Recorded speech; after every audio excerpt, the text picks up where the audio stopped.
सबके होश तब उड़ गए जब माँ सरस्वती ने यह कहकर माँ लक्ष्मी को श्राप दे दिया कि भगवान विष्णु तुमसे सबसे अधिक प्रेम करते हैं, और इसी श्राप के कारण माता लक्ष्मी को पृथ्वी पर तुलसी के रूप में जन्म लेना पड़ा।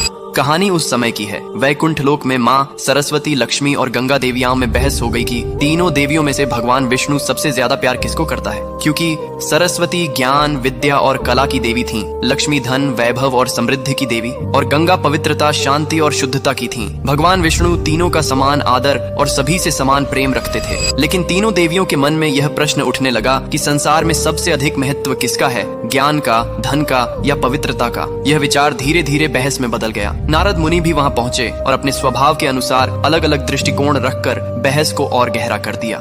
इसी दौरान माँ सरस्वती के मन में एक आशंका जन्म लेने लगी। उन्हें लगा कि भगवान विष्णु का ध्यान अब ज्ञान से अधिक धन और पवित्रता की ओर जा रहा है। कभी कभी विष्णु का गंगा के प्रति विशेष स्नेह देखकर सरस्वती के मन में ईर्ष्या और असुरक्षा उत्पन्न हो गई। उन्हें लगा कि ज्ञान का महत्व कम होता जा रहा है। जब सरस्वती ने इस विषय पर माँ लक्ष्मी से समर्थन चाहा तो लक्ष्मी ने किसी का पक्ष नहीं लिया और शांत रहने का प्रयास किया। लेकिन यही शांत रहना ही माँ सरस्वती को धोखे जैसी लगी। क्रोध और भावनाओं में बहकर उन्होंने लक्ष्मी को श्राप दे दिया कि तुम वैकुंठ छोड़कर पृथ्वी पर पौधा रूप में जन्म लोगी। और इसी श्राप के कारण कहा जाता है कि धरती पर माता लक्ष्मी ने तुलसी का रूप धारण किया। ये श्राप सुनकर लक्ष्मी दुखी हुई, लेकिन उन्होंने उसे शांत भाव से स्वीकार किया। उसी क्षण माँ गंगा भी क्रोधित हो।